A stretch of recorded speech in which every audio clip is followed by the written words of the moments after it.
Upgrades.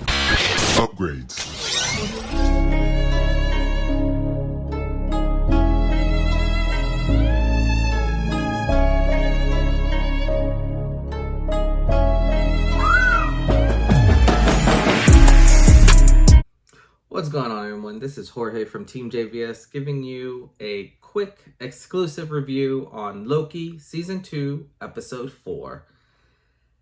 This show just keeps getting better, guys. Like, that's the nicest way. I thought Episode 3 was going to be, like, jam-packed in action. You know, like, so far I thought Episode 3 was going to be my favorite. And Episode 4 comes along and just kind of, like, you just kind of get dove into some of these characters, and it's phenomenal. I'm just going to read off some of my notes here just because so much happened. So basically, OB and Casey are still working together, trying to figure out how to kind of fix the timeline. And they're in that, like, you know, funky little room, which is really neat. I think one of the cooler parts here is obviously Victor ends up at the TVA. And you get this weird dialogue back and forth between Victor and OB, which really starts making you think and kind of encompasses what this whole season's about. And basically, when Victor meets OB, he pulls out his TVA book and he's like, "You wrote this." And then OB, on the other hand, tells Victor that he wrote it because of what he learned from him. And you get this line where it's like, you know, it's almost like the snake eating its tail. And it kind of keeps circling back throughout this whole show of, like, you know, what came first, the chicken or the egg type of routine.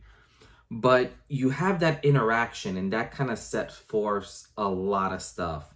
From here, you get kind of a interesting dynamic between Sylvie, Mobius, and Loki, in the sense of going kind of back and forth, and Sylvie kind of wondering, like, why are we here? Like, why aren't we doing what we need to? Because Mobius wants to go and eat a piece of pie. There was a very unique line that between Sylvie and Loki that happens here, which is, like, phenomenal, where Sylvie says, you know, it's like we're playing gods, and Loki just looks at her and he goes, "We are gods." And when you start kind of, like, thinking about it that way, it's very eye-opening. You know, the episode goes on, and, you know, B-15 is just trying to help kind of solve a lot of these issues that are happening, and she just wants the TBA to stay together, and how to do that. And she goes at one point and she pleads with, you know, like, the general and all the prisoners that are there of, like, hey, like, I want to, like, help you guys. Like, I want the TBA to stay alive. Like, how can you help us do this? And she lets them go just so they can think and, like, figure things out. And then here's where it gets trippy.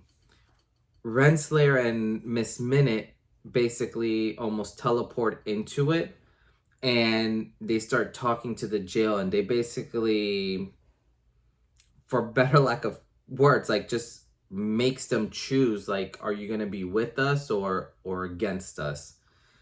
And obviously, only one of them chose to go with them, which the choice is pretty obvious. But that machine that they ended up using last episode to get X5 to kind of talk and all that, she basically uses that on all the prisoners, and yet none of them still chose to leave, which is kind of, you know, crazy and just kind of how it works out. From here, you kind of get a very weird kind of, not time jump, because it technically isn't a time jump, but you get this weird scene of Loki kind of running through the TVA, almost like what happened in the first episode, where he had that little kind of watch where it was telling him when he had to, like, extract himself at the perfect time.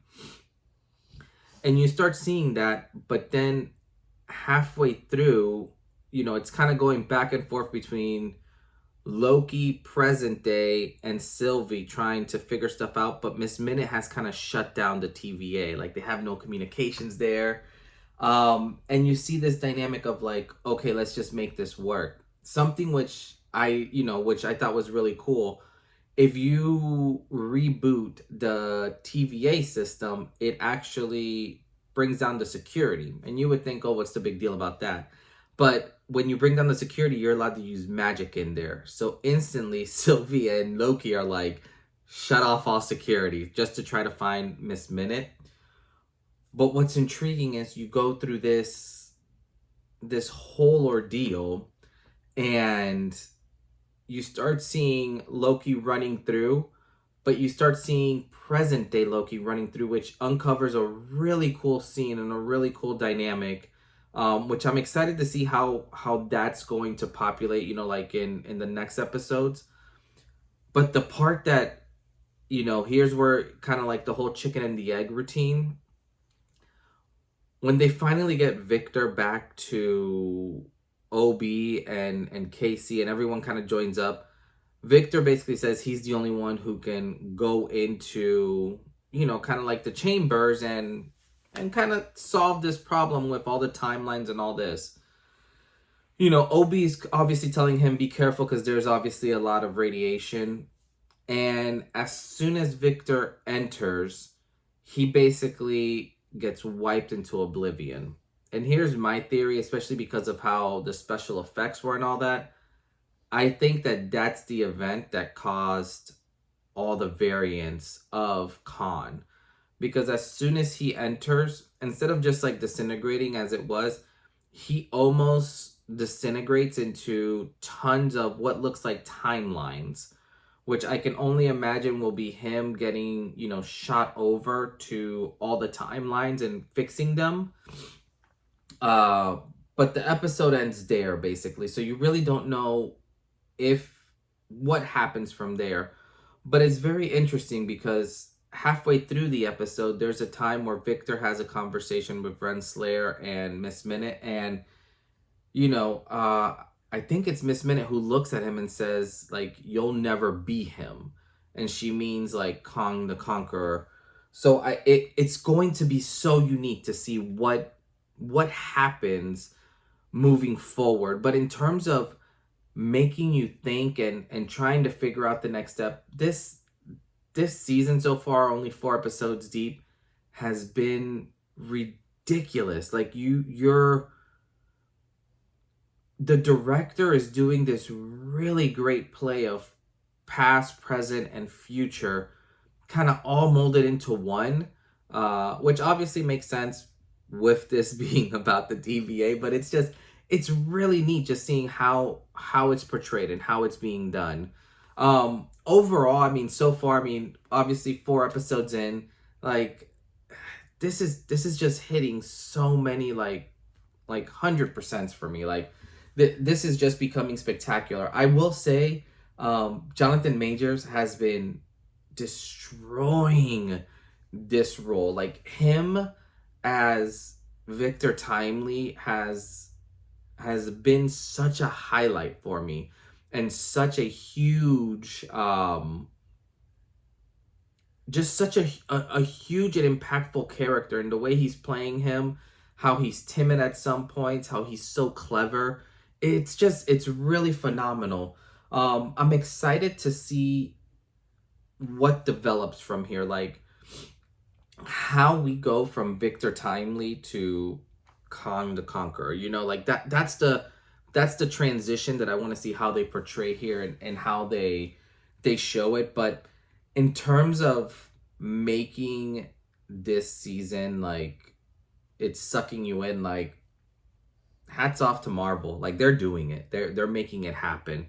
Like, so far in these 4 episodes, like, episode 1 was good, episode 2 was good, episode 3 was great and phenomenal, and now episode 4, it keeps building.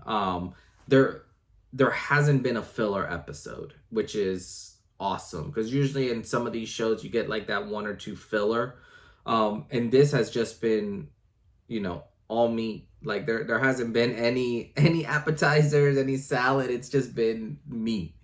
But yeah, no, this show is killing it. I cannot wait to kind of see what people think and how their reactions are going to be to it, and what are some of their theories as we're going along with it. For me, my big theory is this episode was kind of what dictated how Khan the Conqueror became.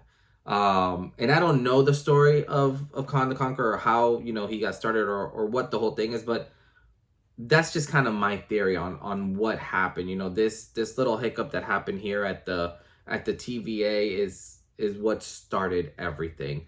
And I think because of the words that Miss Minute told him, I think that's what's going to drive him even more to become this mad conqueror, just to prove that he is the man, and he can be that man.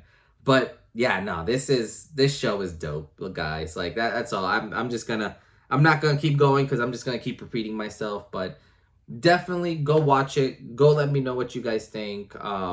First 4 episodes in, like, I am hooked. Quite frankly, this is probably the best Marvel TV show that's been out there. I would put this above Miss Marvel. Because I thought Miss Marvel was the most impactful in terms of cultural wise. Scarlet Witch was good, but the way that they tied it in with Doctor Strange kind of made it completely pointless. So no point there. But yeah, overall, like, 2 thumbs up. Like, this show's killing it, guys.